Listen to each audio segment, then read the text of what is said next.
فاتحہ۔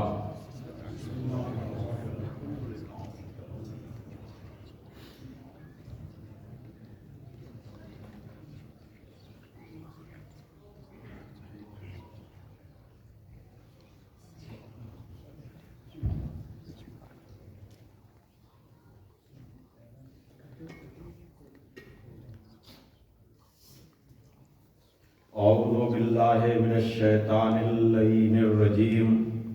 بسم اللہ الرحمن الرحیم، الحمد للہ الذی ہدانا لہذا وما كنا لنهتدی لولا ان ہدانا اللہ، لقد جاءت رسل ربنا بالحق، الصلاة والسلام علی النبی الأمی العربی القرشی المکی المدنی البصری الابتہی التہامی الدافع جیشات الاباطیل والدامغ صولات الازالیل، مولن الحق بالحق ابی القاسم محمد اللہم صلی علی محمد وآل محمد وآلہ الطیبین الطاہرین المعصومین المظلومین الذین اذھب اللہ عنہم الرجس وطہرہم تطہیرا۔ اللہم صلی علی محمد وآل محمد وعجل ولعنۃ اللہ علی اعدائہم اجمعین من الآن الی یوم الدین، اما بعد فقد قال علی بن الحسین علیہ السلام ایھا الناس اوتینا ستہ وفضلنا بسبع، اوتینا العلم والحلم والسماحہ والفصاحہ والشجاعۃ والمحبۃ فی قلوب المؤمنین۔ صلوات بھیجئے محمد۔ اللہم صلی علی محمد وآل محمد وعجل فرجہ۔ بزرگان محترم و دوستان عزیز، آپ حضرات کی خدمت میں اس سالانہ مجلس میں جو بسلسلہ شہادت امام چہارم علی بن الحسین زین العابدین سید الساجدین علیہ الصلوۃ والسلام اللہم صلی علی محمد وآل محمد منعقد کی گئی ہے، گفتگو کے لیے خود اسی امام کی زبان پر جاری ہونے والے الفاظ کو گفتگو کا ذریعہ بنایا گیا ہے۔ ویسے تو یہ مرحلہ تھا کہ عشرے میں جس موضوع کو میں پڑھ رہا تھا اسی میں سے کچھ یہاں بھی عرض کیا جاتا۔ جو لوگ بھی وہاں شریک ہوئے تھے انہیں علم ہے کہ اس سال میں نے عشرے میں دعوت ذوالعشیرہ، غدیر، سقیفہ، فدق اور کربلا کے حوالے سے گفتگو کی۔ ظاہر سی بات ہے کہ وہ اتنا دلچسپ موضوع ہے کہ ہر علی والا اس پورے سلسلے کو بار بار سننا چاہتا ہے، لیکن توقیر صاحب نے کہا کہ گزشتہ سال بھی خطبہ امام سجاد کے حوالے سے گفتگو ہوئی تھی، تو کیوں نہ اس سال بھی اسی خطبے کے حوالے سے گفتگو ہو۔ لیکن اس خطبے پر یہیں پر میں کئی خمسے بھی پڑھ چکا ہوں، اور شہادت کے حوالے سے جب بھی مجلسیں ہوئیں، ویسے تو ہر سال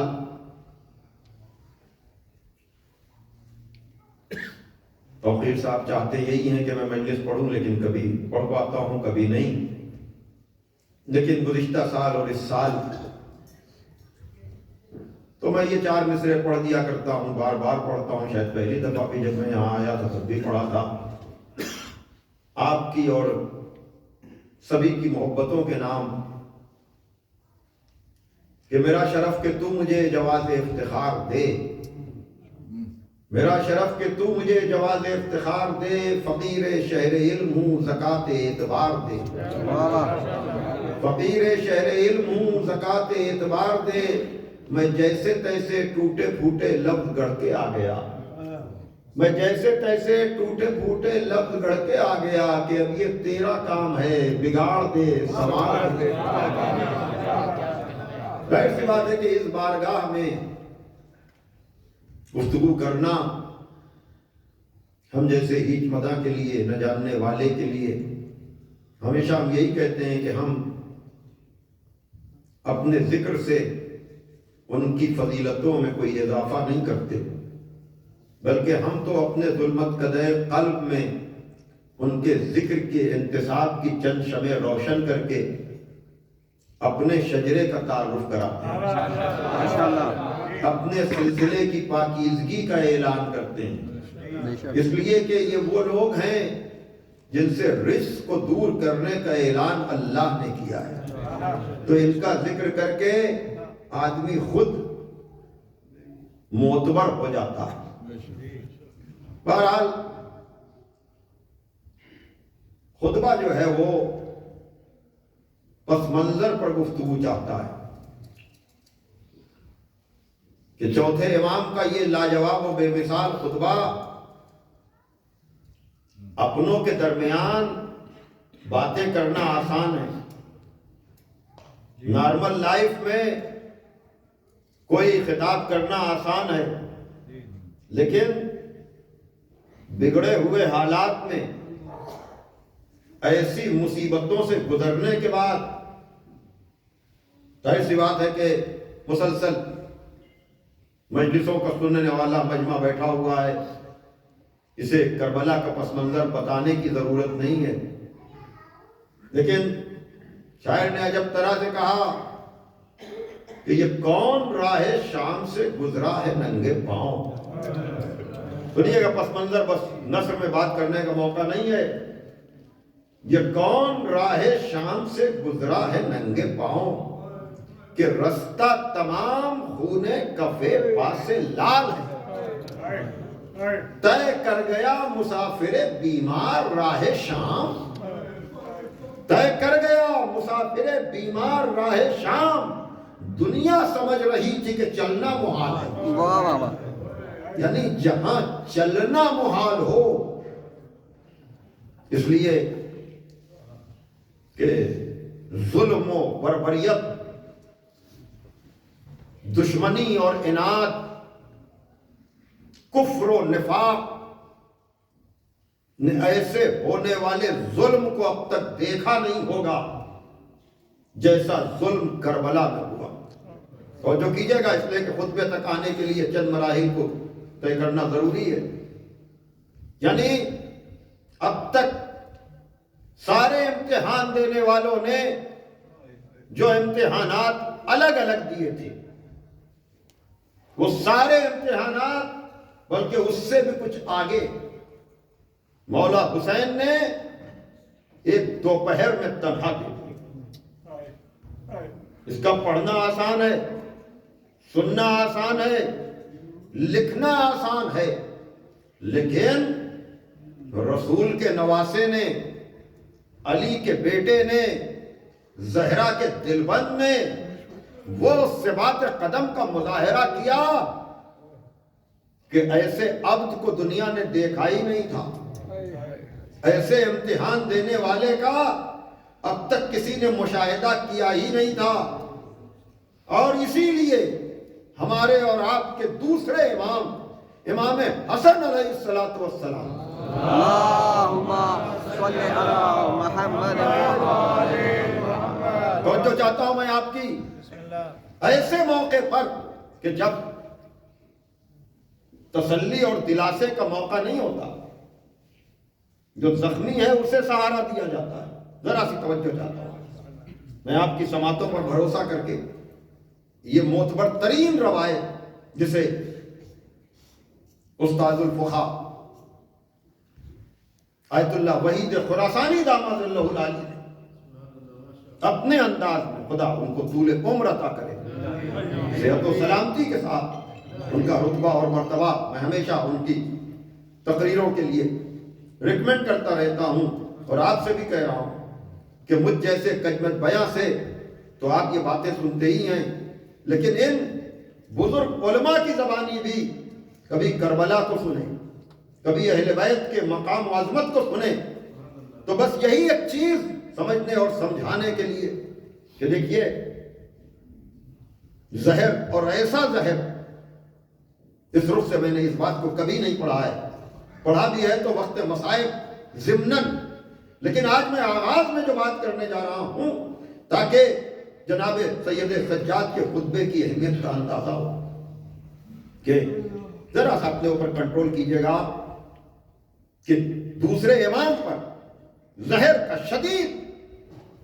کہ جس کے بعد شہادت واقع ہو گئی۔ اور ایک چیز اور بھی اس میں شامل کر دوں کہ دیکھیے رشتوں کا احترام، ہمارے یہاں رشتوں کا مسئلہ بڑا نازک ہوتا جا رہا ہے۔ کربلا والوں، کربلا کے بیانات کو سننے والوں کو اگر اپنی شرافت کا اندازہ لگانا ہے تو وہ یہ دیکھیں کہ وہ رشتوں کو کتنا نبھا رہے ہیں، چھوٹے بڑوں کا احترام کتنا کر رہے ہیں، اور بڑے چھوٹوں کے ساتھ شفقت کتنی کر رہے ہیں۔ اس لیے کہ اگر رشتوں کا احترام نہیں ہے تو پھر انسانیت نہیں ہے، جہاں انسانیت نہیں ہے وہاں کربلا نہیں ہے۔ کربلا ہمیں رشتوں کا احترام سکھاتی ہے، کربلا ہمیں انسانیت کی عزت سکھاتی ہے۔ صلہ رحم، آپس کے رشتوں کو جوڑ کر رکھنا درس اسلامی ہے۔ تو اب بھائی سے بھائی جدا ہونے پر متاثر سب ہوتے ہیں، لیکن امام معصوم نے جس طرح سے بھائی کے رشتے کو ڈیفائن کیا ہے، ان چیزوں کو منزل مصائب میں سن کر تو ہم گزر جاتے ہیں، لیکن شاید اس رشتے کو اس طرح سے کسی نے محسوس ہی نہ کیا ہو۔ ایک رخ تو آپ سنتے ہیں، میں دوسرے رخ پر بات کرنا چاہ رہا ہوں، اور وہ رخ کیا ہے کہ اس مجمع میں کون ایسا ہے جس نے جناب عباس کی شہادت کے موقع پر مولا حسین کا یہ مرثیہ نہ سنا ہو کہ الان انکسر ظہری، میری کمر، میں نے کہا ذرا سا میں نے رخ بدلا ہے، آج میری کمر ٹوٹ گئی۔ میں آپ سے پوچھتا ہوں کہ جس حسین پر چھوٹے بھائی کی جدائی پر یہ اثر ہے تو اس کا بڑا بھائی جب دنیا سے جا رہا ہوگا پھر بات کی سماعتوں پر بھروسہ کر کے، کیونکہ یہ بات تو ذہنوں میں محفوظ ہے نا کہ جب چھوٹا بھائی جا رہا ہے جب یہ اثر ہے تو بڑا بھائی جا رہا ہوگا تو کیا اثر ہوگا۔ تو امام حسن کی شہادت سے قبل جو کیفیت دوسرے امام کی تھی وہ دیکھ کر جو اثر ہونا چاہیے تھا سید الشہداء پر وہ ہوا، لیکن کربلا اتنی اہم ہے، اتنی اہم ہے کربلا کہ وہ زخمی امام جو خود قریب بشہادت ہے وہ الٹا امام حسین کو تسلی دے رہا ہے کہ لا یوم کا یومک یا ابا عبداللہ، اے ابا عبداللہ آپ کے یوم جیسا کسی کا یوم نہیں۔ یعنی آپ اندازہ کر رہے ہیں کہ ایک ایسے موقع پر جب الٹا خود امام حسن کو تسلی دی جاتی، ان کے سکون کی بات کی جاتی، لیکن بھائی کے اوپر جو رد عمل ہو رہا ہے بھائی کی جدائی کا، بڑے بھائی کو تسلی دینا پڑ رہی ہے کہ ابا عبداللہ آپ کے یوم جیسا کسی کا یوم نہیں۔ اور اس موقع پر آیت اللہ وحید نے کہا کہ اگر امام معصوم کہہ دے کہ آپ کے یوم جیسا کسی کا یوم نہیں تو زمانے نے جتنے بھی دن دیکھے ہوں گے ان میں سے کوئی دن بھی حسین کے دن جیسا نہیں ہو سکتا، چاہے وہ آدم کا دن ہو، چاہے وہ نوح کا دن ہو، چاہے وہ موسیٰ اور عیسیٰ کا دن ہو، یعنی کسی کا یوم بھی۔ اور واقعاً اگر یہ دنیا دار امتحان ہے تو یقیناً امتحان جیسا حسین ابن علی نے دیا، تو اب اس امتحان کی وراثت کو لے کر جو آگے بڑھے اسے سجاد کہتے ہیں۔ دیکھا آپ نے، میں نے ذرا سا آپ کا وقت ضرور لیا، لیکن اب جب یہ امام ستم دیدہ، جہاں دشمن کا ارادہ یہ ہے، یعنی ویسے تو گفتگو بہت مشکل ہے، اس لیے کہ اگر میں نے وہ منظر کشی کرنا شروع کر دی تو مصائب ابھی ہو جائیں گے، لیکن مشکل یہ ہے کہ اس خطبے کے پس منظر کو بیان کرنے کے لیے کہ کئی دن تک شام میں انتظار کرانے کے بعد وہ منظر کہ جس کے لیے آپ عام طور سے سنتے ہیں کہ پوچھا گیا کہ مصیبتیں پڑی کہاں زیادہ، لیکن وہ مظلومی اگر ہے تو کوئی سید سجاد کا اختیار بھی دیکھے کہ جہاں بنی امیہ اس دربار میں اپنے سارے بدلے لینا چاہ رہے ہیں، آپ اندازہ کریں کہ یزید جیسا مستبد، یزید جیسا ظالم،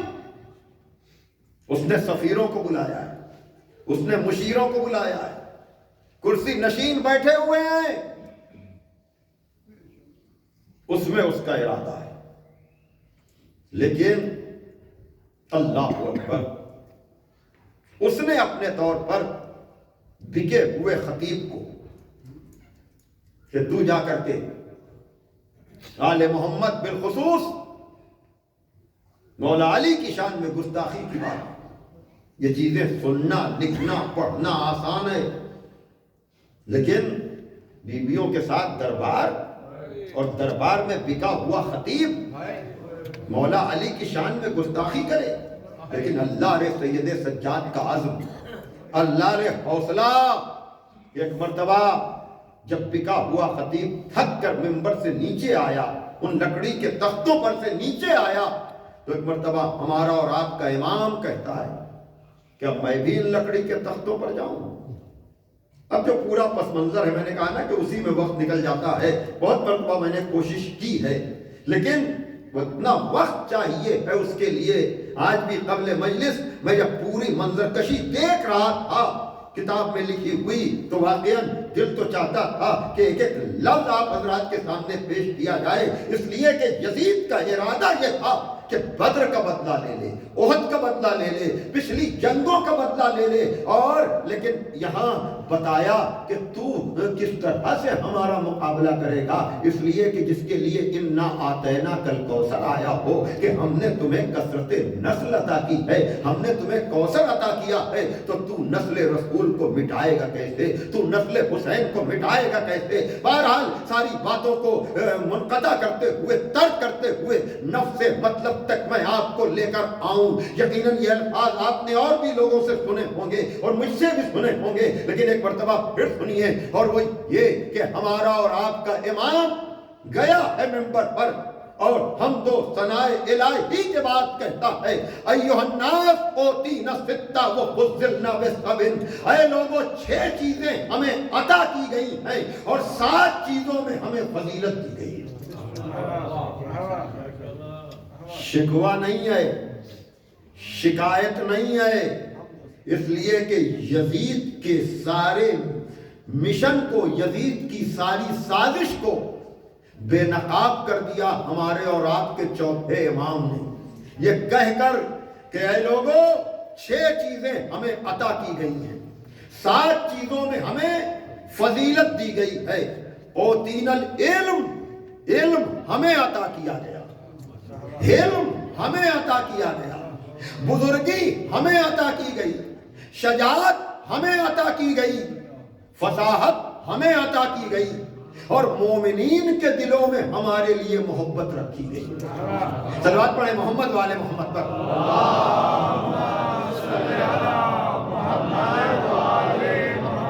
اور 7 چیزیں جن میں فضیلت دی گئی،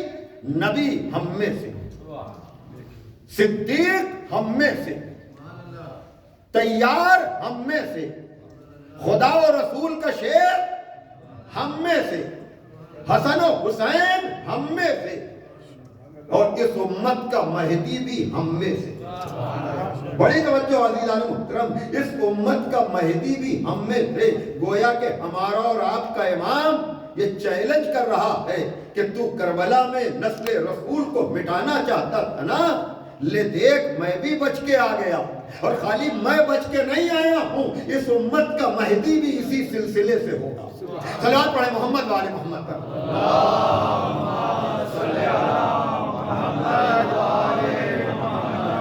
اب یہاں پر جو چیزیں، ایسی بات ہے کہ ایک ایک صفت پر اگر خالی بات کی جائے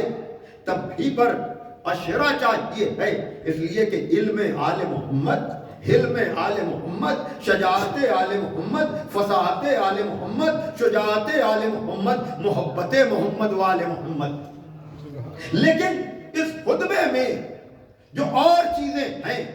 سنی ہوئی آپ کی ہیں، کوئی نئی چیز نہیں ہے، لیکن ظاہر سی بات ہے کہ ان تاریخوں میں ان چیزوں کو یاد کرنا پڑتا ہے، لیکن خطبے کا زور ہے کہ بڑھتا جا رہا ہے، فصاحت و بلاغت ہے کہ لوگوں پر اثر کرتی جا رہی ہے۔ اس لیے کہ پروپیگنڈا یہ تھا کہ کسی خارجی نے حاکم وقت کے خلاف خروج کیا ہے، اور وہاں دربار میں یہ بتایا جا رہا ہے کہ نبی ہم سے ہے، صدیق ہم سے ہے۔ اب ایک دم سے دربار میں جب چیمی گوئیاں شروع ہوئی، ایک طرف کبھی کوئی اٹھ کر کہتا ہے کہ یہ کیا ہو رہا ہے، اور علی کلمہ گو نہیں بلکہ شام کا سفیر ہے، وہ کہہ رہا ہے یہ ہے کون، یہ حوالے ہیں کیسے، تو مجبوراً یزید کو بتانا پڑا۔ بھئی توجہ فرمائیے گا، عجیب بات یہ ہے کہ دشمنان آل محمد نے اپنی ساری محنتیں کر کے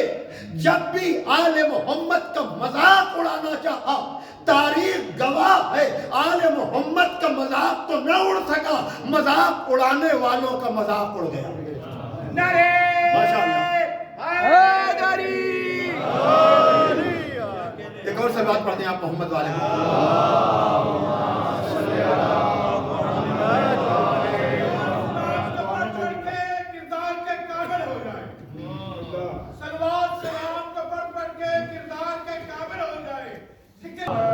میں بہت شکر گزار ہوں آپ کا،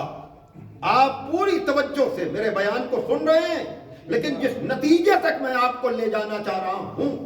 دیکھیے عزیزان محترم، یہ نسبتیں دو طرح کی نسبتیں دی ہیں اپنی طرف چوتھے امام نے۔ ترتیب یہ بھی ہو سکتی تھی کہ نبی ہم سے ہے، صدیق ہم سے ہے، تیار ہم سے ہے، خدا و رسول کا شعر ہم سے ہے، اور اس امت کا مہدی ہم سے ہے۔ ترتیب یہ بھی تو ہو سکتی تھی، پہلے آدمی رشتے بیان کرتا ہے، لیکن چوتھے امام نے رشتے کی بات بعد میں کی، ذاتی صفات کی بات پہلے کی۔ بڑی توجہ، یعنی پہلے یہ کہا کہ ہماری ذاتی صفات کیا ہیں، اس لیے کہ عام طور سے لوگ رشتوں کا حوالہ دے کر کے اپنے کو پہچنواتے ہیں، کہا وہ اور ہیں جو رشتوں کی وجہ سے رسول سے اپنا رشتہ جوڑتے ہیں، لیکن ہم صفات کی بات کرتے ہیں۔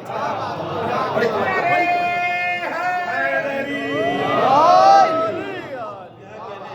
بھائی دیکھیے،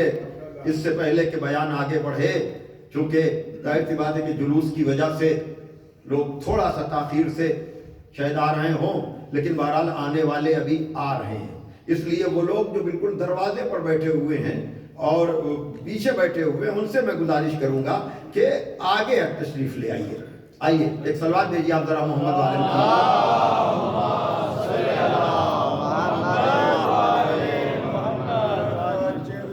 آئیے پڑھائیے، ایک صلوات دیجیے محمد والے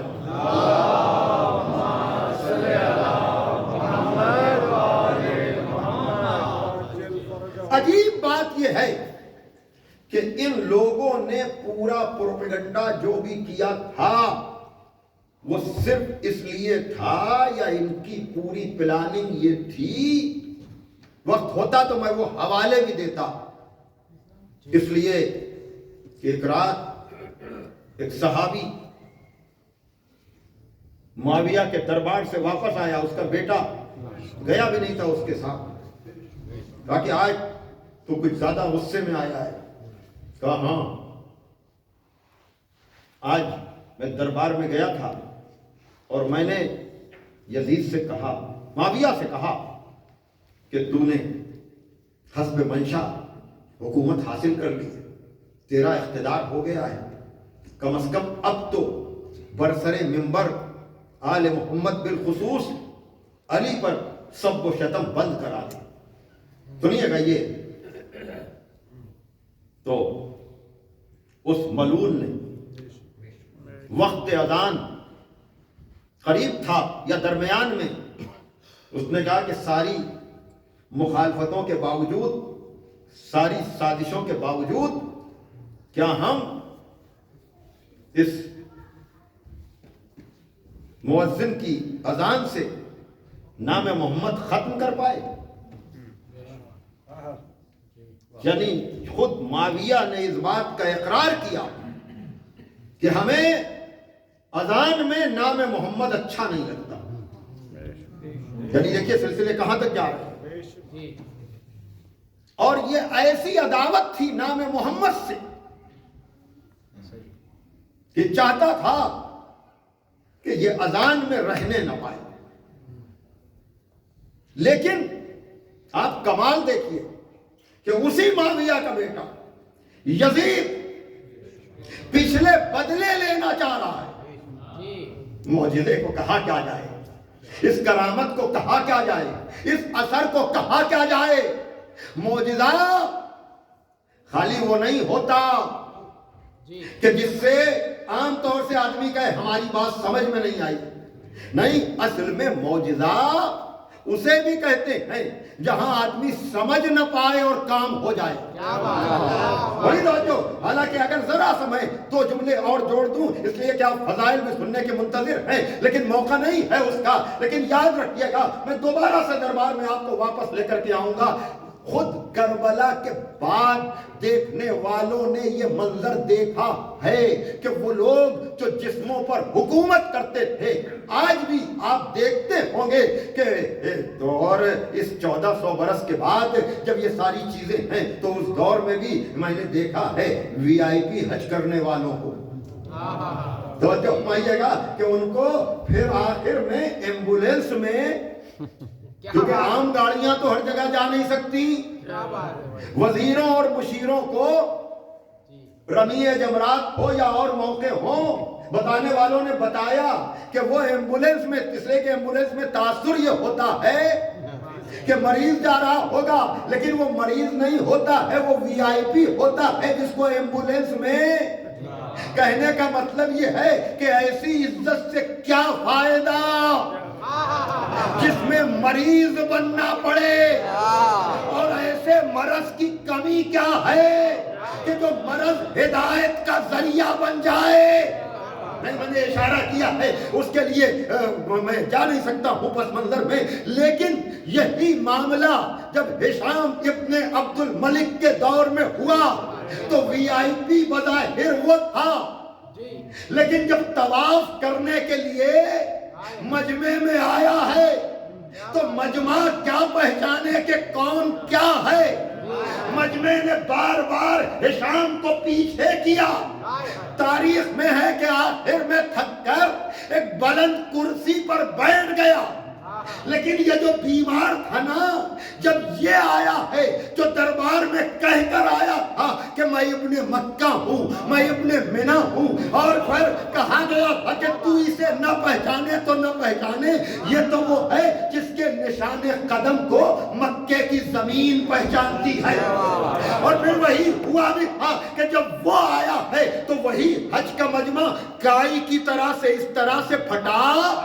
کہ اب لوگ فیصلہ نہیں کر پا رہے تھے کہ یہ کعبے کی طرف جا رہے ہیں کہ کعبہ ان کی طرف آ رہا ہے۔ یا علی یا علی یا علی مدد حق صلوات پڑھتے محمد والے محمد پر۔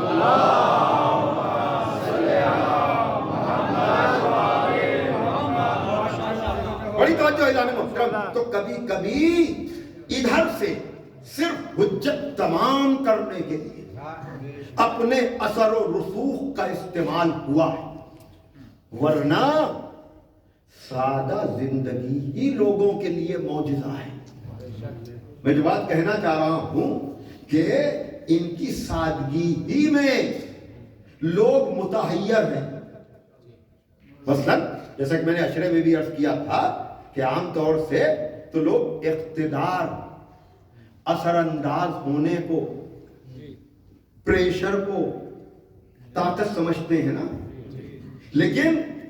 یزید، معاویہ اور ابو سفیان جیسے تلوار تو ہے ہی ہے ان کی،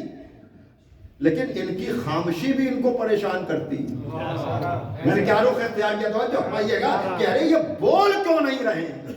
اور یہی ان کا کمال ہے. تو جس کی خاموشی لوگوں کو پریشان کر دے اس کی گویائی کیا ہوگی. تو جو فرمائیے گا یعنی 25 سالہ علی کی خاموشی آج تک دنیا غور کر رہی ہے کہ یہ خاموش رہے کیسے. حالانکہ مولا علی اس موقع پر بول چکے تھے میں بولوں گا تو تو کانپے گا. بڑی توجہ، 5واں خطبہ جا کر پڑھیے گا نہج البلاغہ کا، میں نے پورے سلسلے کو ملا دیا ہے کہ میں بولوں گا تو تو کانپے گا. اور جب اس دادا کا پوتا دربار میں بولا ہے، خدا کی قسم بنی امیہ کی نسلیں اس لیے کہ بیماری کے عالم میں ہونے کے باوجود خود یزید نے کہا تھا کہ یہ بنی ہاشم ہیں، یہ اس وقت تک منبر سے نہیں اتریں گے جب تک بنی امیہ کو ذلیل نہ کریں. یعنی یہ ہے کردار کا کمال کہ خود میں یہ ساری باتیں دیکھیں، بہت سی چیزیں تو ایسی ہوتی ہیں میں کہہ بھی دیتا ہوں کہ تصور ہے، خیال ہے، شاعری ہے، مرثیہ ہے، لیکن یہ جو ساری باتیں میں کہہ رہا ہوں یہ باقاعدہ طور پر کتابوں میں لکھی ہوئی ہیں کہ صرف پس منظر کو بیان کیا جائے تو اشرا ضروری ہو جائے. لیکن عجیب بات یہ ہے، بس میں بات کو ختم کر رہا ہوں یہ کہہ کر کہ جب یہ لٹا ہوا قافلہ جس کا پروپیگنڈا یہ تھا، مسائل میں ابھی اور چیزیں واضح ہو جائیں گی، جس کے لیے پروپیگنڈا یہ تھا کہ معاذ اللہ کسی خارجی نے حاکم کے خلاف، اور پورا شام مخالفت علی کے لیے اتنا زیادہ، یعنی 70 سال آگے تک کی بات نہیں، لیکن کم از کم اب تک. آج میں سوچ رہا تھا بیٹھا ہوا کہ آج 1400 برس گزرنے کے بعد اتنا زیادہ ذکر ہونے کے باوجود آپ مجھے بتائیں کہ آج بھی، کاش میں جو بات کہنا چاہ رہا ہوں، آج بھی عام مسلمانوں پر روز عاشور بھی، عاشور کے دن بھی کیا وہ اثر ہوتا ہے جو آپ پر ہوتا ہے. میں کچھ ذرا سا میں جو بات کہنا چاہ رہا ہوں کہ وہاں روزے رکھ کر خوش ہو رہے ہیں یہ سوچے بغیر کہ یہ آل محمد کے قتل کے منت کے روزے تھے. بڑی توجہ، کہنے کا مطلب یہ ہے کہ آج اتنے سال اور اتنے زیادہ ذکر کے باوجود جب کلمہ گویوں پر یہ اثر ہے تو آپ سوچئے شام میں کیا معاملہ رہا ہوگا. شاید میں بات جو کہنا چاہ رہا ہوں کہ آپ دیکھیں، آپ گریہ کرتے ہیں، آپ رو رہے ہیں، آپ عزا میں ہیں، لیکن وہاں نئے سال کی مبارکباد دی جا رہی ہے. کہنے کا مطلب یہ ہے کہ جب اتنے زیادہ تذکرے کے بعد آج بھی یہ عالم ہے تو بالکل اس وقت جب شام میں ابھی تک آل محمد کا کوئی آدمی پہنچا ہی نہیں تو وہاں عالم اور معاملہ رہا کیا ہوگا. اس کا سبھی تنہائی میں بیٹھ کر تجزیہ کیجئے تو اندازہ لگے گا. اب اس میں جو ہے وہ دوران سفر، ابھی میں پڑھ رہا تھا بالکل تازہ نام، اس کے پہلے میں نے نام نہیں پڑھا تھا، لیکن طلحہ کا بیٹا اس نے دوران، یعنی یہ میں کیسے عرض کروں، اصل میں ایسے موقعوں پر جو میں کہہ رہا ہوں ابھی تک تو عام طور سے آپ یہ سنتے تھے اور یہی آپ نے سنا بھی ہوگا کہ بدر کا بدلہ لیا گیا، احد کا بدلہ لیا گیا، خندق کا بدلہ لیا گیا، لیکن آج میں نے جو پڑھا ہے یہ آج کی بات میں کر رہا ہوں، گویا کہ جمل کا بھی بدلہ لینے کی کوشش تھی. کیوں؟ اس لیے کہ طلحہ جمل کا شکست خوردہ، سنیے گا یہ پہلی مرتبہ میں پڑھ رہا ہوں، جمل کا شکست خوردہ طلحہ، اس کا بیٹا،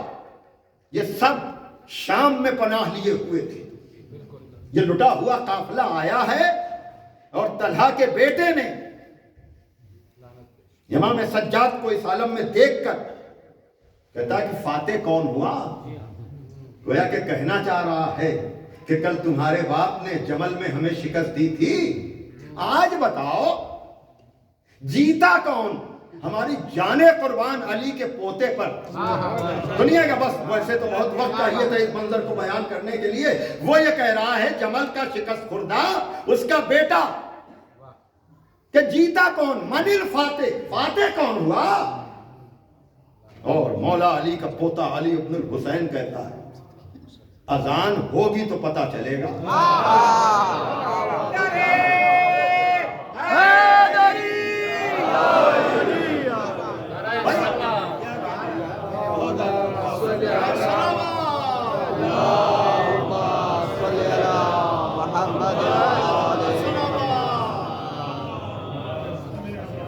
اذان ہوگی تو پتہ چلے گا. میں پوری ذمہ داری سے کہہ رہا ہوں اس منظر کو بیان کرنے کے لیے بڑا وقت چاہیے تھا، لیکن میں نے بہت گفتگو کو سمیٹ کر ایک جملے میں کہ امام نے کہا جب اذان ہوگی، ابھی یہ معاملہ بازار کا ہے، ابھی امام معصوم دربار میں گیا نہیں، خطبہ دیا نہیں، فصیح و بلیغ خطبے کو روکنے کے لیے اذان کا سہارا لیا گیا نہیں. بھائی بتا دیا کہ تمہارے دادا کا پروپیگنڈا یہ تھا کہ یہ تو حکومت حاصل کرنے کے لیے بنی ہاشم کا ڈھونگ ہے. یہ جملہ کہہ کر بتا دیا کہ حکومتیں تو ہماری ٹھوکروں میں ہے، آل محمد کا اصل کام پرچم توحید کو بلند کرنا ہے.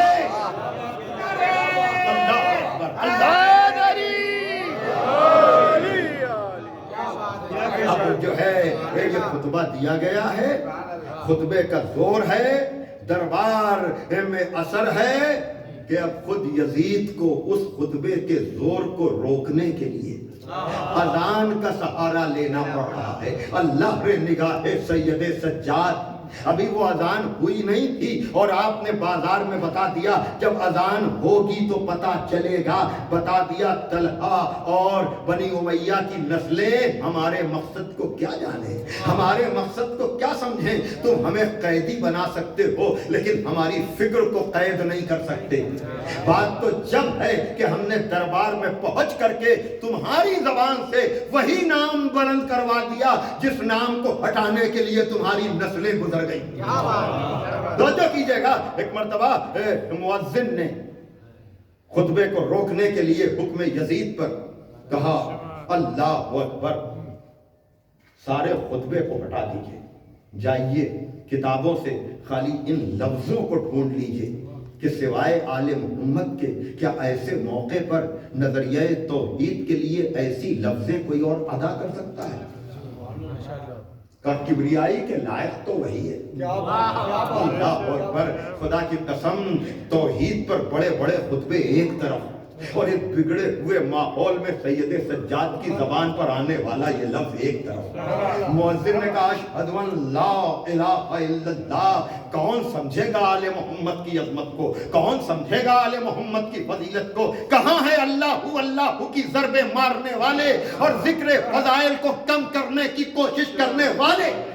ذرا آؤ دیکھو کیا ہے کوئی جو اس طرح سے نظریہ توحید پہ گفتگو کرے. مؤذن نے کہا اشہد ان لا الہ الا اللہ. ہمارے اور آپ کے چوتھے امام نے کہا میرے بدن کا رویا رویا اس کی الوہیت کا گواہ ہے. اب یہاں پر بہت کچھ باتیں ہو سکتی ہیں نظریہ توحید کے حوالے سے، لیکن ادھر مؤذن نے کہا اشہد ان محمد رسول اللہ. مگر بلندی سے سید سجاد نے کہا مؤذن رک جا، ٹھہر جا.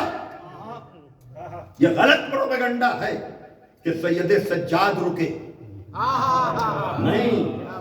بے وقت کی اذان کو سید سجاد نے روکا. رک جا، اس لیے کہ اگر امام اذان پر رکتے تو لا الہ الا اللہ تک چپ رہتے، لیکن اشہد ان محمد رسول اللہ پر مؤذن کو چپ کرا کے بتا دیا کہ بے وقت کی اذان کے لیے نہیں، اس جملے کے لیے رکا تھا۔ اب بڑے دربار میں جو یزید کا اپنا دربار تھا، ہمارا اور آپ کا چوتھا امام للکار کر کہتا ہے، جسے دنیا مریض سمجھ رہی تھی، اب وہ شجاعت کا ایسا اعلان کر رہا ہے۔ میں کہا کہ توجہ فرمائیے گا، میں خود لطف لے رہا ہوں عزیزان محترم۔ کہا کہ یزید تو بتا کہ یہ نام جس کا اذان میں لیا گیا، یہ تیرے جد کا نام ہے یا میرے جد کا نام ہے؟ دیکھا آپ نے، وہ تو کہہ رہا تھا یہ خارجی ہیں، وہ تو یہ کہہ رہا تھا کہ یہ دین بیدار ہیں، دین سے باہر ہیں، لیکن اب نام لے کر پوچھ رہے ہیں امام بتا بتا تو بتا، ہے کوئی علی کے پوتے کے علاوہ جو برسر دربار یزید کو اس طرح سے ذلیل کرے؟ خطیب اکبر مرزا محمد اظہر صاحب مرحوم جب جملہ کہا کرتے تھے، بس وہیں سے میں رب دے دوں گا، کہ آج یزید گڈا ہو گیا ہے، آج جو چاہتا ہے یزید کو 4 باتیں سنا دیتا ہے، لیکن آج 1400 برس کے بعد یزید پہ لعنت کرنا اور ہے، اور خود دربار یزید میں جا کر یزید کو ذلیل کرنا اور ہے۔ اندازہ کر رہے ہیں آپ عزیزان محترم، یہ ہے حسین کی فتح کا اعلان جو ہمارا اور آپ کا چوتھا امام کر رہا ہے۔ بتا یہ کس کے جد کا نام ہے؟ اور فیصلہ بھی خود سنایا کہ اگر تو یہ کہتا ہے کہ یہ تیرے جد ہیں تو تو جھوٹا ہے، کہ خود دربار یزید میں یزید کو جھوٹا کہتے، وہ ہے حسین کا بیٹا، اللہ اکبر۔ اور پھر دوسرا رکیہ بیان کیا، اور اگر تو یہ کہتا ہے کہ یہ میرے جد ہیں تو ذرا اتنا تو بتا دے کہ جن کا نام اذان میں لیتا ہے، ان کی ذریت کو، ان کے خاندان کو دامن وقت میں گنجائش نہیں ہے۔ ہاں آپ نے دن بھر اس منظر کو تازہ کیا، کتنا چلے آپ، جب ان سے مصائب ہو رہے ہیں، کتنا چلے آپ، لیکن میں دیکھ رہا تھا جلوس میں درمیان میں شربت کا بھی انتظام تھا، پانی کا بھی انتظام تھا، لیکن اللہ اکبر، چوتھا امام، میری نظریں، میری نگاہیں یہ مصائب نہ پڑھتی جو میں نے پڑھے،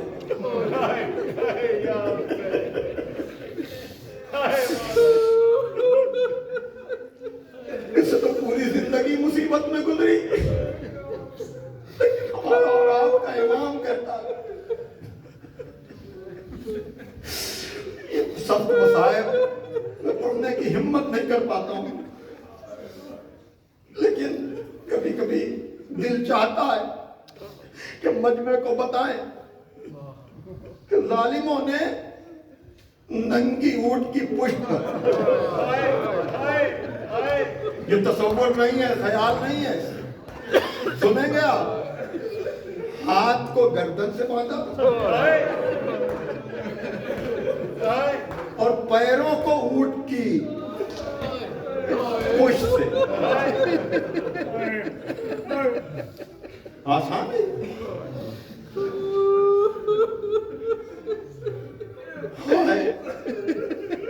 مقتل سے گزرنے والا امام، جزاکم ربکم، ہاں عزادارو امام پہنچے دربار، پہنچنے سے پہلے کہتے ہیں 7 مصیبتیں شام میں ایسی پڑی،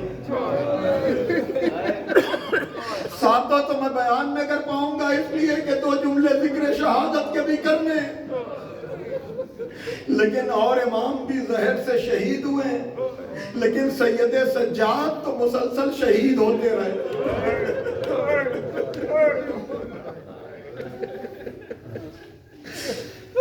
فرماتے ہیں کہ جب میرا قافلہ آیا ہے تو لوگ ننگی تلواریں لے کر کے،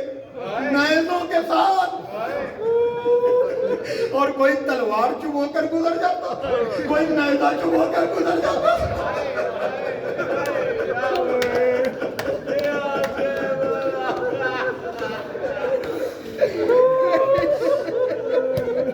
اللہ اکبر، اللہ اکبر،